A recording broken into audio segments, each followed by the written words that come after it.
For starters, we would love to say a huge thank you to all of you who have supported us with comments and subscribing to our channel. It's been overwhelming, really, the amount of support and the interest that we've had here. You have motivated us to continue something that just started as really just showing our families what we were up to. So thank you so much. We really appreciate it. And this video, more than anything, is dedicated to you.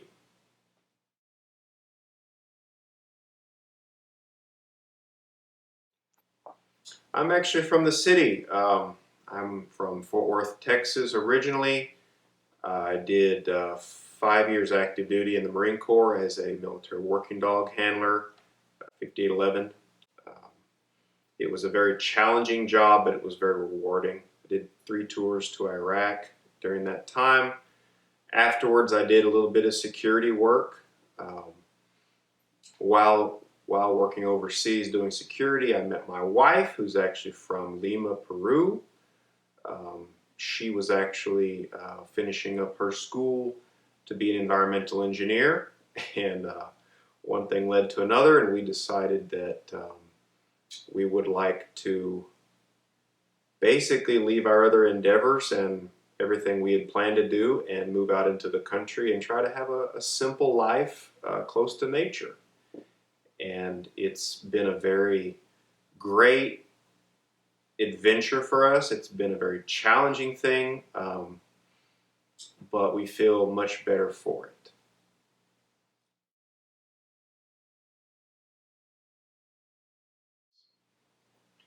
Many people often assume that I was born into an Amish community or something along those lines, or that at least I underwent a formal training and apprenticeship under a master carpenter somewhere. In fact, I'm self-taught.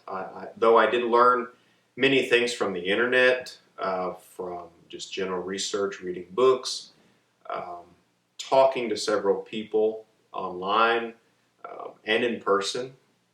Most everything that I've done, I've first researched it and then just practiced. Many of the things that I've done, and we've shown in our videos, was the first time I ever did any of them. Especially like splitting the stone, hewing. Those videos are the first time I'd ever attempted those things. I thought it was important to show what somebody could do with a little bit of motivation and a little bit of practice.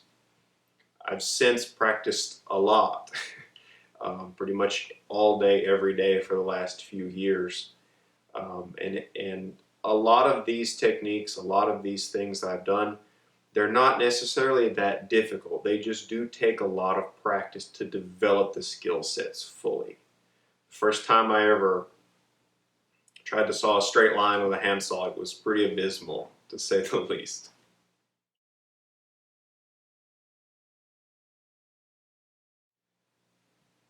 I've found that there's a common ideology out there that if a task needs to be done, the only practical method to use is that method which gets the task accomplished as fast as humanly possible, with the least amount of effort.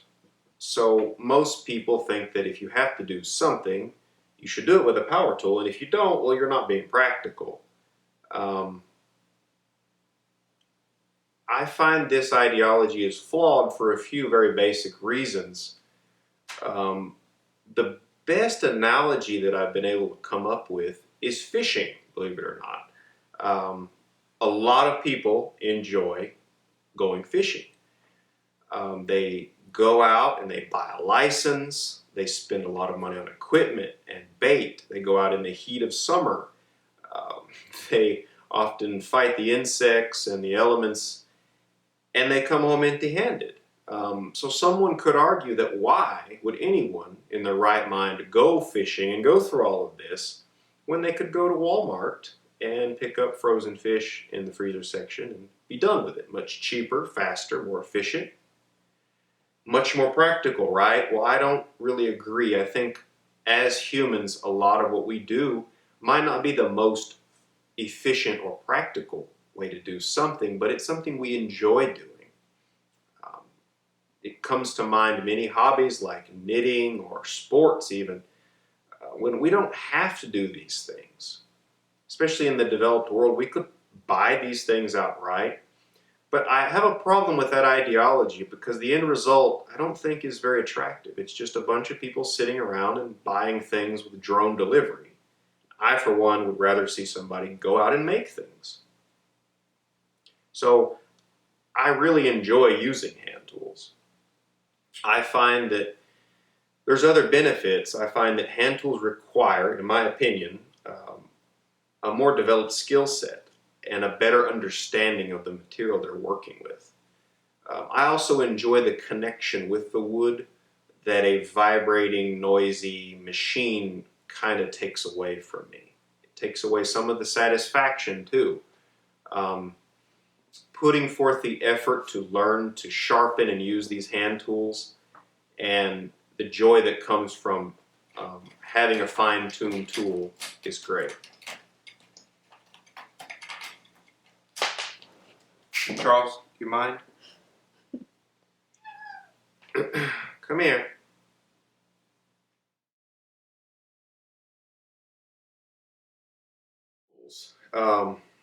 Everywhere. I've gone to every flea market I can find. Estate sales are good places to look. There's several people who actually deal primarily in hand tools that have online stores, websites. eBay obviously is a huge resource. If you know how to shop on eBay and you can handle through the auctions and the disappointment that sometimes happens when you just miss out on that nice 2-inch Witherby slick. eBay can be a really good thing to use. Hand tools can be bought new. I personally prefer vintage tools. I find the vintage tools, to me, are generally going to be better designed and higher quality if they weren't ruined by someone who didn't understand how they were used. There are many people making a lot of these traditional tools. Some of them do great jobs. Some of them I feel may not have a full understanding of how the tool was best used, and the design may have suffered somewhat in that. We don't have that problem with vintage tools. In the 1890s, even until the 1920s and 30s, maybe later, craftsmen, everyday working Joes, depended on their hand tools to feed their families. And hand tools globally by that time had undergone many thousands of years of evolution and refinement. And if you combine that with the fact that there were multiple tool-making firms all competing for the business of the local craftsmen, I feel that heyday and those tools had to be some of the best ever designed and made.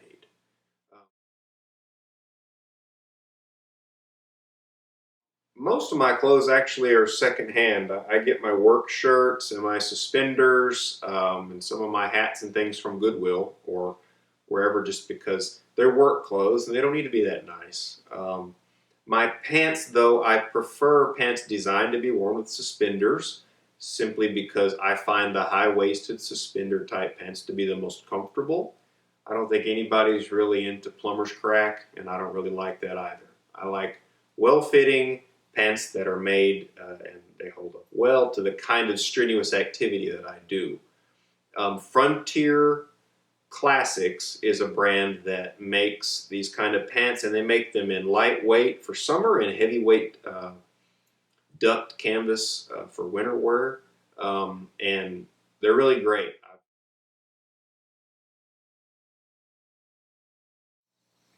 Another question we get a lot is recommendations from books that cover the topics of the things that we do here. And there's really not a lot, but there are a few really good ones. Roy Underhill from the Woodwright Shop, he has 5 books. They're all really good. They really do a great job of explaining hand tool use, care, and maintenance, and all these things. Jack Sabon has some great books about timber framing. In particularly the Western style seen in New England barns. They're really good books. It's the ones I referenced when I built this house and our first workshop. Going into the East Asian area of things, there's a book called The Complete Japanese Joinery.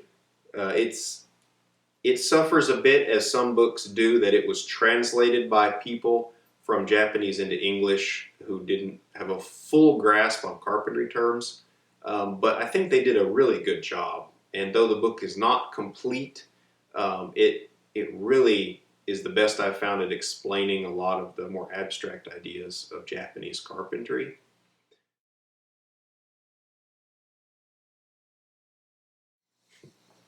Many people were obviously surprised to see me putting a wall socket in the workshop in our last video. I guess because I prefer to use hand tools and because my work clothes are of such a nature, people assume that we live a life free of electricity at all, and I guess they assume that we went to town to charge a camera and then went to town to upload the videos to YouTube. I'm not really sure what people were thinking. But no, we do have electricity on site here. We bought this property and it already was set up because there was a home previously here that was since removed. And for us, it actually would have been so much more expensive to go off the grid that we couldn't really justify that when an on-the-grid hookup here is incredibly cheap. So we do have electricity, and we do have a house that has lights and an internet hookup, and we have a washer and dryer, and we have an air conditioning unit for the summertime when it's very hot. The workshop has plugs and it has lights. Those plugs aren't for power tools. They're to charge the camera that we use to film. If I need to plug in a fan or an air conditioner if it's really hot and that keeps me working through the heat of summer, that's really a big help. Especially additional lighting can be used. So we went ahead and put the bare necessities of electricity in the workshop.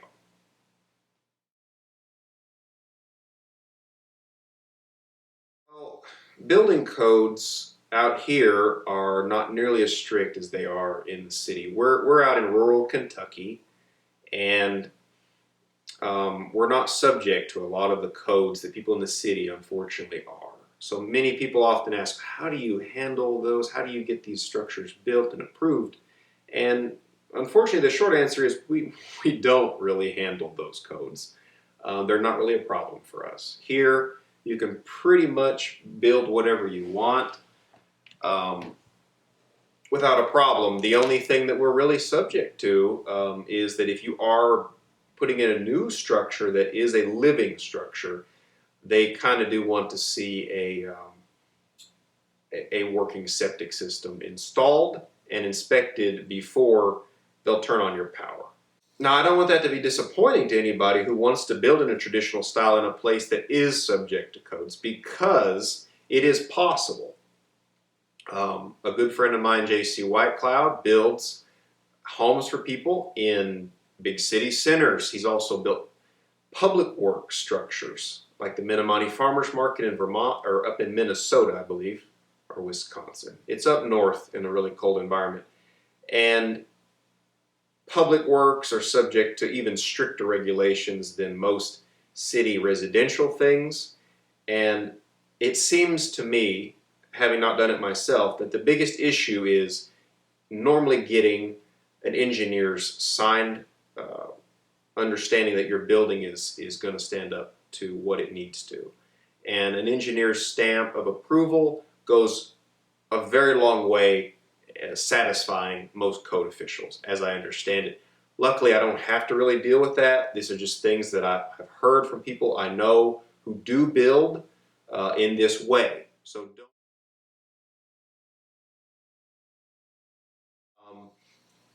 I find that if you look at the historical record, you look at globally wooden architecture around the world, it was already figured out a long time ago.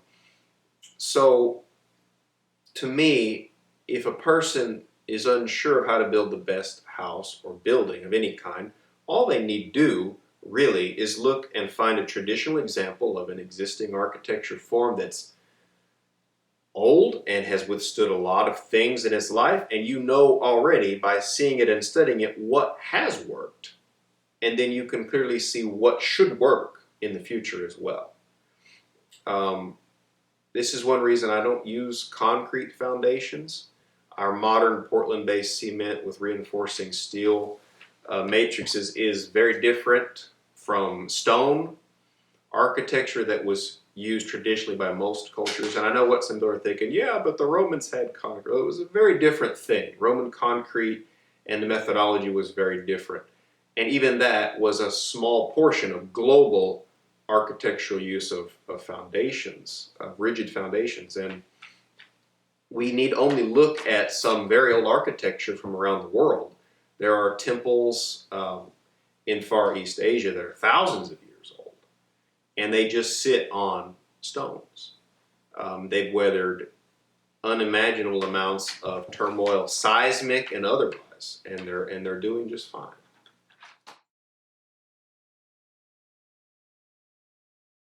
What I've learned and what I've experienced here is that vapor barriers are not only unnecessary, they're often detrimental to a house's architecture. Um, it's kind of an issue of trying to fix the problem in the wrong way, when the problem really just needs to be understood. Modern building methodology will teach you that you must have a vapor barrier. If you do not, a heated space in a cold environment will condense in the walls and create mold. We have not found that to be the case. In fact, our house has zero vapor barriers anywhere. There's no plastics at all. There's actually none of these caulks, plastics, spray foams, or anything like that. What we have found is that a building well insulated with a combination of wood and other natural materials doesn't need those things. What we have found that is more important than air tightness and vapor impermeability is in fact just good draft proofing and insulation. We used mineral wool insulation, but it could easily have been other natural insulations that are permeable and non-hydroscopic in nature, and we use that in conjunction with natural things to seal up any cracks, like felt weather seal or cotton or oakum caulking if we ever need to plug a crack or stop a draft. And we've had amazing success with that. We have a house here that's got more than 20 foot tall ceilings, 600 square feet interior, and we heat it most of the winter. We heat it here in Kentucky where it gets quite cold with sometimes a 5-gallon bucket of kindling wood every day. We have a $100 5,000 BTU air conditioner that's actually rated for 100 square feet of space, and it keeps all of this house very cool. We normally have to use it on the low setting. So we have not had any of the issues, and we have, however, seen problems with vapor barriers in that they trap moisture. And just by the nature of how they're applied, with normally 1 million staples or what have you, you're already puncturing them with a lot of holes, so they're not really going to act how they're intended to be a solid barrier to moisture. What happens is they impede moisture and its natural want to get out or to pass. And when you impede it, that's where you really have problems. And a lot of modern architecture seems to rely on HVAC systems to dry and purify the air. If you turn all that off, you could end up with a seriously bad problem of house sickness. And that's not something that we want, or I don't think anybody would want in their house.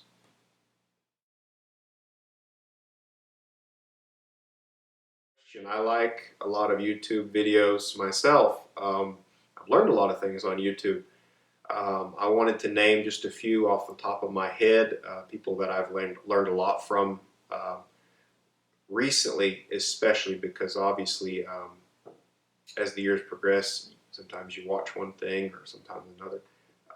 Skill Cult, Stephen Edholm has a site called Skill Cult, a YouTube channel where he It's huge. He has over 300 videos, I believe, and it's a lot of homestead-based things, from leatherworking to gardening, apple tree breeding, propagation, pruning, um, just a huge amount of really useful information.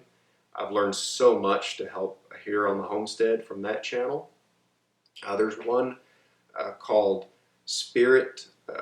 Wisdom of Our Ancestors. Excuse me. Wisdom of Our Ancestors is a Japanese YouTube channel.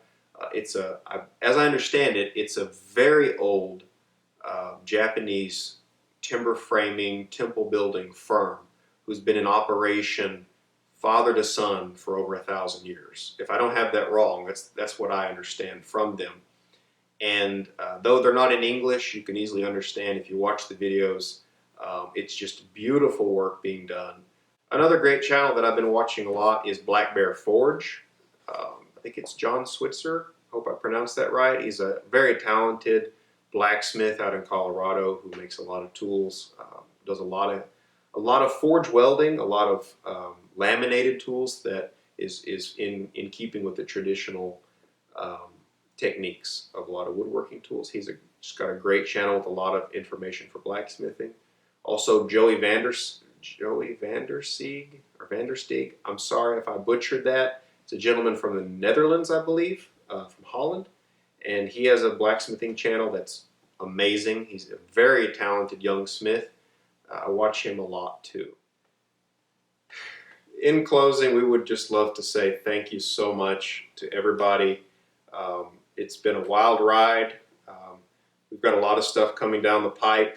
We're going to build a lot more things, and we're probably going to try to do some actual tutorial videos. So thank you so much for watching, and we'll see you next time.